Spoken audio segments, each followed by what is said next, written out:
You never know what one act could do. We've just finished an amazing month, a month of holidays. Rosh Hashanah, Yom Kippur, Sukkot, Simchat Torah. We finished the month of Tishrei, and we've gone into the new month of Cheshvan. Tomorrow we read in the Torah the story of Noach, how Noach saved the world by being the only righteous person in a very corrupt world. Through going into the ark, bringing with him all the animals, God protected him and he created a new world. We never know what one act could do. I have to tell you a story.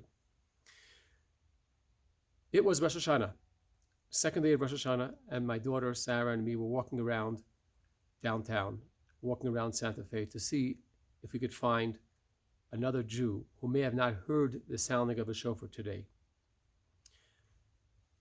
It was an effort. It was after a couple of hours of services and a meal, but my dedicated daughter knew the importance of that every Jew should hear shofar, and she kept talking, let's go, we got to go visit people. We went, of course, to the stores, to Whole Foods, and met some people there. In other galleries, people were inspired, people heard this shofar, and we finally got to a hotel, and we see this woman walking in intentionally to the hotel, and it seems like she was ignoring us. She didn't want to see us. I said, this must be a Jewish woman. How do we get her? She has to hear the shofar. She looks like she's in trouble. She looks like she wants to hear, she's yearning to hear the shofar. She came out with her drink, and sure enough, we approached her. Are you Jewish? Yes, I am, she replies. But I'm not interested. I had a very hard day and I don't have time. I said, you could drink your drink over here. Today's Rosh Hashanah. I have a shofar. You may have missed her. I don't think you heard it today, but I'm willing to sound the shofar for you and you can have that mitzvah. I think you need it more than ever because you're having a difficult day. She agreed. She recited the prayers, the blessings, and we sounded the shofar. We spoke a little, and then we parted ways.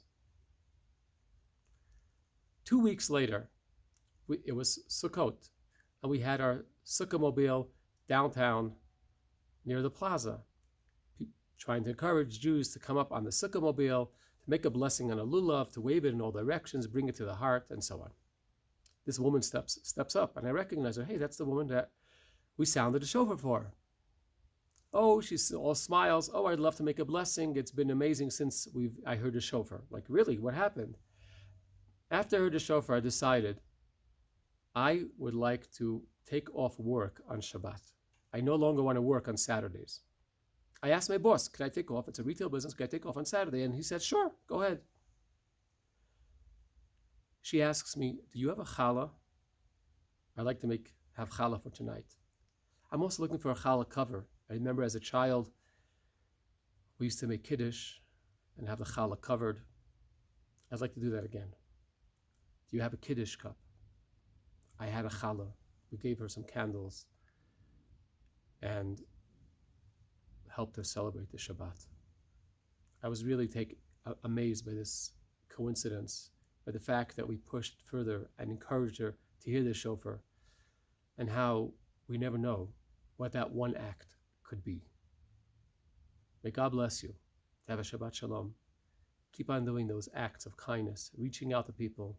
People want the connection. People want the good deeds. The world needs the good deeds. We never know. We may be the next Noah who's going to save the world.